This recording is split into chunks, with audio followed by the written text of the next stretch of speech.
He is known as the Black Edison because of his numerous inventions, one of which was patented on this date many years ago. Curious? Keep watching. Hello and welcome to my channel.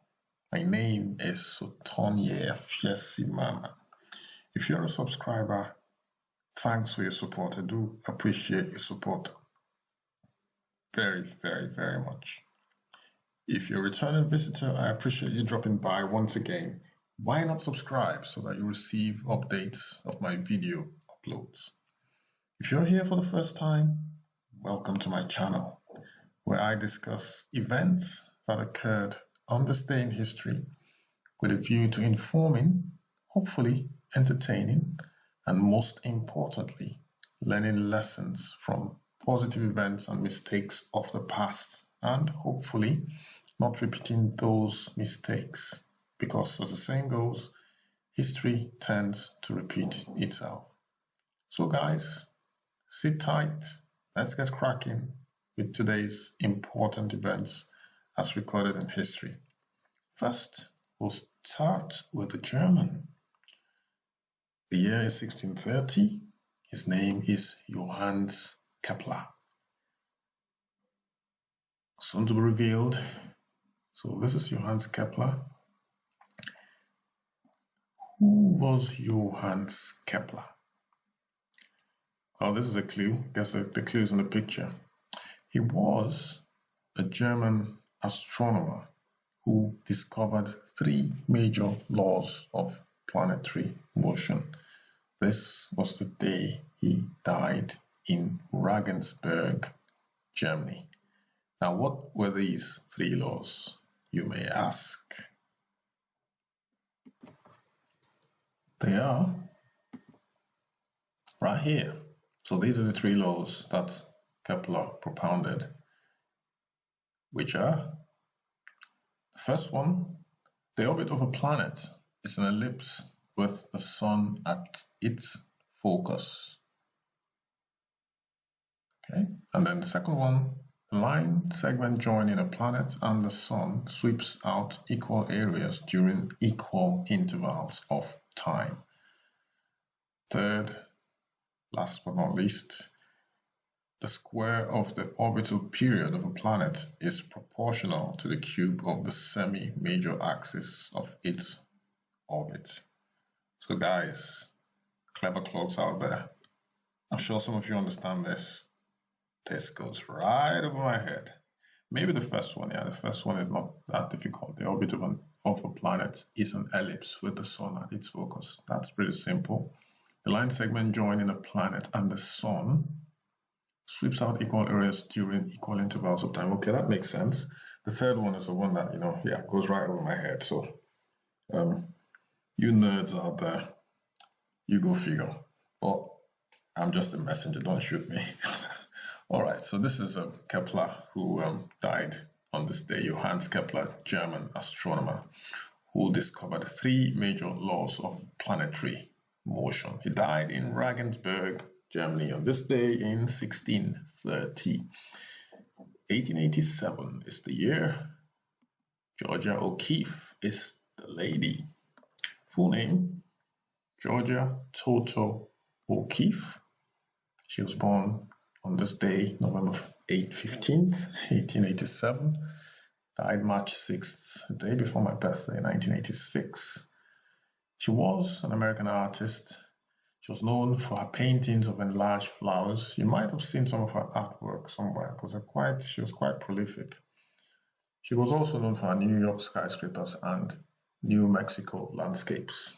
O'Keeffe has been recognized as the mother of American modernism. In 1905, O'Keeffe began her serious formal art training at the School of the Art Institute of Chicago. I have been there, interestingly. And then the Art Students League of New York. But she felt constrained by her lessons that emphasized the recreation or copying of nature. In 1908, unable to fund further education, she worked for 2 years as a commercial illustrator and then taught in Virginia Texas and South Carolina between 1911 and 1918. She died in Santa Fe, New Mexico. Now, pictures of her art, about 16 of them here. So let's see. Beautiful, look at the landscape.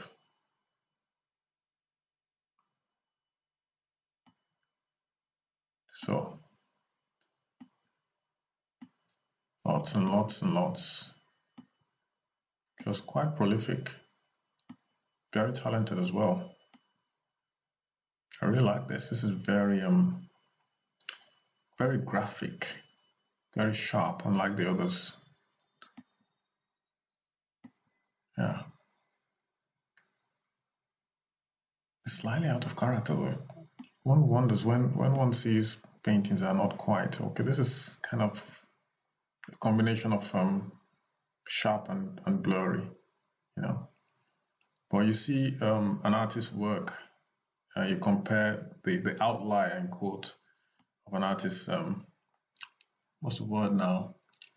There is a word in art circles that's used to describe an artist's body of work.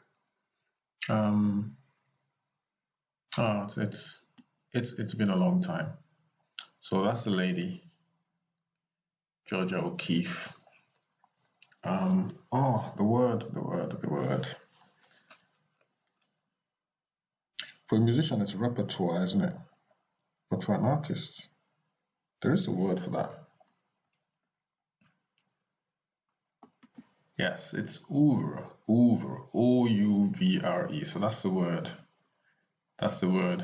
It actually came to me just before I did a search. So I did a sneaky pause on the video, did a search, but just before I actually typed the word oeuvre, I didn't even type in what's an artist's body of work called. Anyway, it's like that, you know. Sometimes your memory fails, and sometimes it doesn't. It comes back just in the nick of time. So it's called oeuvre. So her oeuvre, a body of work. So when you find something that's not quite, doesn't look quite like what the artist would paint, then you begin to wonder, was this by the artist? I'm sure there were controversies. There definitely were.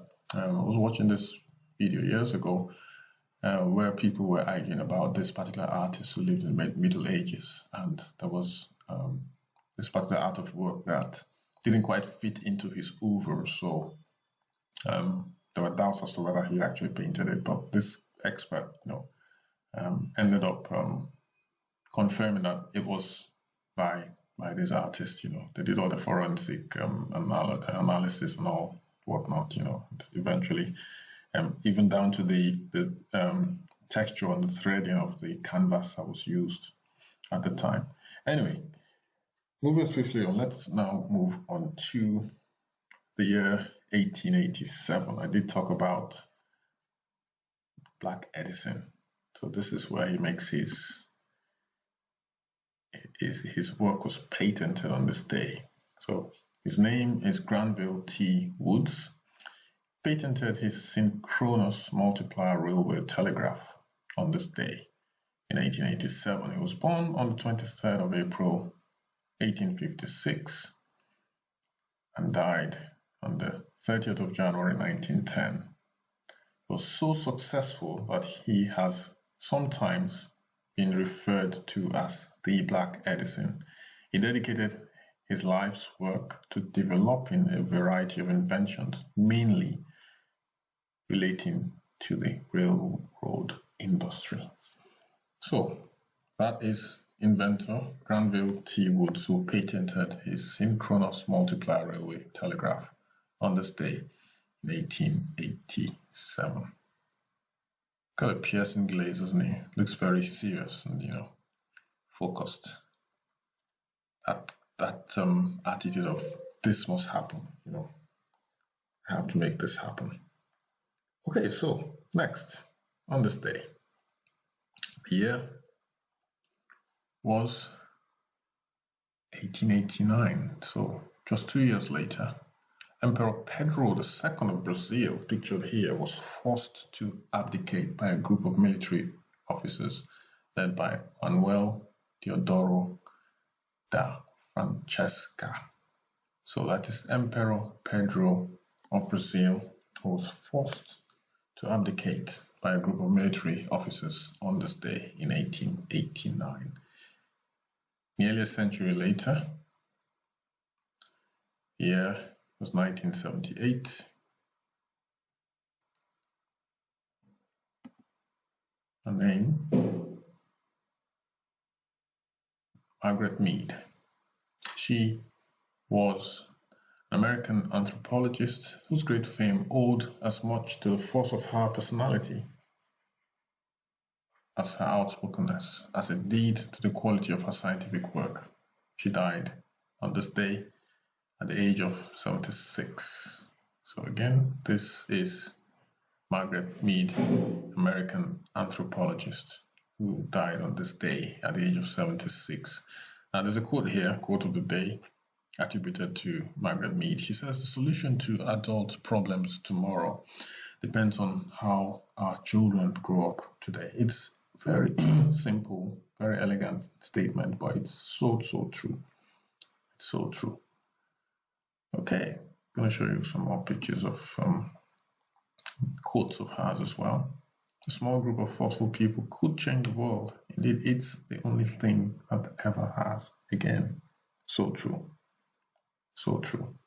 It reminds me of this, the Pareto principle, or otherwise known as the 80-20 rule or principle, where you see it everywhere, even where I work now, in life, in most situations in life that I have observed and that experts have observed as well. You find that 20% of the people do 80% of the work, so the 80-20 rule is actually true. I mean, it's not strictly 80-20%. It's 95% to 5. Sometimes it's 90 to 10, 75 to 25. But basically, it revolves around that average of 80-20.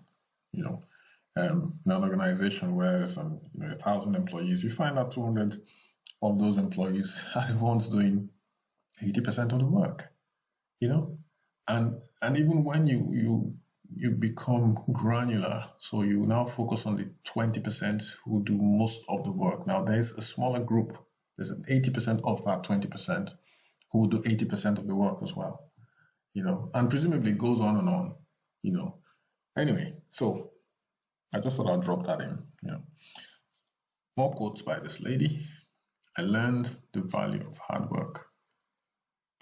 To beg your pardon, I'm going to get this in so you can see everything. So she says here, I learned the value of hard work by working hard. Again, it's so simple, so elegant, so straightforward. Anyone can understand this. I learned the value of hard work by working hard. It's not that difficult. Okay, some more pictures and quotes.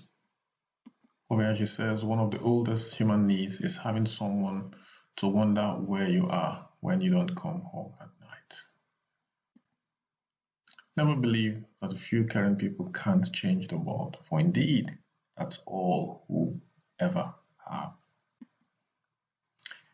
It's an open question whether any behavior based on fear of eternal punishment can be regarded as ethical or should be regarded as merely cowardly. I used to have this argument years and years ago with one of my very close friends. But yeah, we shan't go into religious arguments, in this video. But yeah, I totally agree. I believe that God is a God of mercy. But again, like I said, we will leave it there. Sometimes, people misinterpret the Bible, what the holy books teach. There's some teachings that are meant to be figurative and it's taken literally. And so people get into this, they go to their pulpits or lecterns or wherever and then spew out falsehood and mislead millions, billions actually. Being misled, you show love and devotion and fear to a being because of the fear of punishment. And that's not real love. Real love shouldn't come out of fear. That is not real love. Then, last but not least, children must be taught how to think, not what to think. Okay, let's move on to the next person of repute, or next event of repute on this day, or next event of note on this day. I'll be running off soon, guys. Hope you're not getting bored. All right, so next. So if you recognize that face, yes, that is a young Yasser Arafat. Palestinian statehood was proclaimed on this day by him. The year was 1988. This meeting took place in Algiers. The Palestine National Council, at the urging of PLO chairman Yasser Arafat, issued a declaration of independence for a state of Palestine in the West Bank and Gaza Strip. So that's Yasser Arafat. As we know, not much has changed. We haven't got a state of Palestine today. They live in the country or the land area known as Israel, still fighting, in most cases literally, for their independence, for their own statehood, for their own country. Okay, so let's move on now to the year 2001. Hopefully we pray that that's resolved. We all want peace in the world. We don't want to hear of skirmishes which can snowball into wars, and you never know. A war in a country, civil war, or could spill to neighboring countries and could eventually engulf the globe. So if you go back into history and find out how the First World War and the Second World War started, it started small. Always start small, and then it just blows up. So we're hoping that the problem between the Palestinians and the Israelis would be resolved. We all want peace. Okay, so 2001, on this day, Xbox released by Microsoft. So it's a video game console system, in case you don't know. That's what it looks like, or looked like, in 2001. 10 years later, in 2011 on this day, Duke University basketball coach Mike Krzyzewski recorded his 903rd career win, surpassing Bob Knight to become the winningest coach in NCAA Division I men's history. Winningest. That's a new word to me. But anyway, the most successful coach in NCAA Division I men's history. So that is Coach Krzyzewski. This celebrates his 1000th career win, but this was the day that he surpassed Bob Knight to become the most successful NCAA Division I basketball coach in history. Last but not least, Lewis Hamilton made history on this day by matching the great German Michael Schumacher with his 7th world title. Hamilton also has more wins, 94, more pole positions, which is 97, and more podiums, 163, than any driver who has gone before.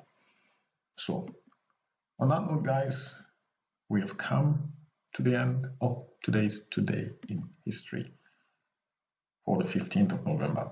Thank you for dropping by. I appreciate your support. If you haven't subscribed yet, click the notification bell so that you receive updates of my video uploads. Obviously, you have to subscribe first, and then click the notification bell. Like and share also. Thank you. Stay safe. I shall see you tomorrow for another edition of Today in History. Bye-bye.